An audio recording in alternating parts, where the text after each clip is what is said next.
এই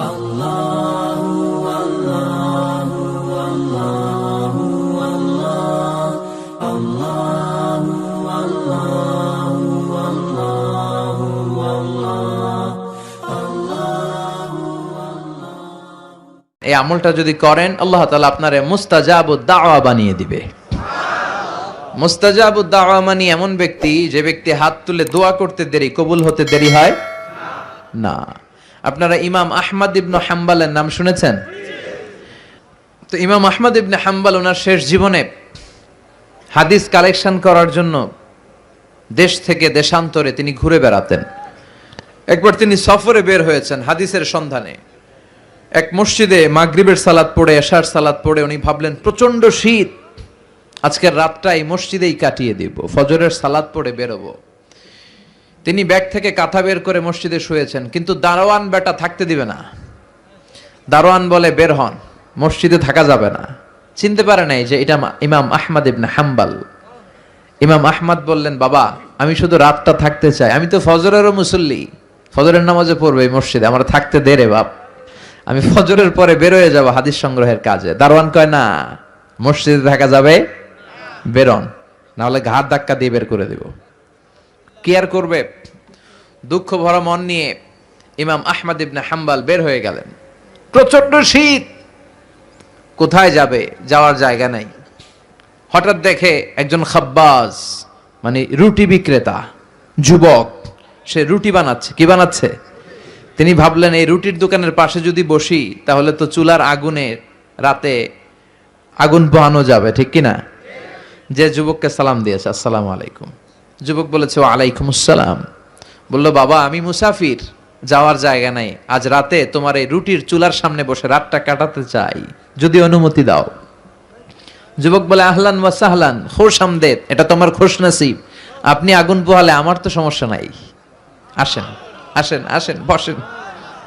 আহমদ ইবনে হাম্বল আল্লাহ শুকরিয়া করে বসে গেলেন। বসে বসে আগুন পোহাচ্ছেন আর দেখতে পাচ্ছেন যুবক যখন রুটি বানায়, খামির বানায়, যুবক পড়ে আস্তাগফিরুল্লাহ।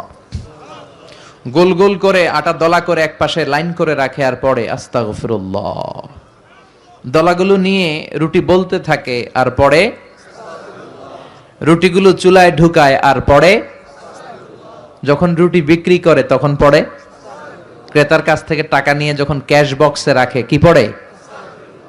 ইমাম আহমদ ইবনে হাম্বল তো অবাক, ঘটনা কি, কি হলো তার, খালি আস্তাগফিরুল্লাহ। জিজ্ঞেস করলো যুবক, এই যে তোমারে দেখতেছি আসার পর থেকে খালি পড়ো আস্তাগফিরুল্লাহ আস্তাগফিরুল্লাহ, ঘটনা কি? যুবক বলে, এই আস্তাগফিরুল্লাহর আমল সব সময় করার কারণে আল্লাহ আমাকে মুস্তাজাবুদ দাওয়া বানিয়ে দিয়েছে। মানে আমার জীবনে আমি যত দোয়া করেছি একটাও আল্লাহ ফিরায় নাই, সব কবুল, একটা দোয়া ছাড়া।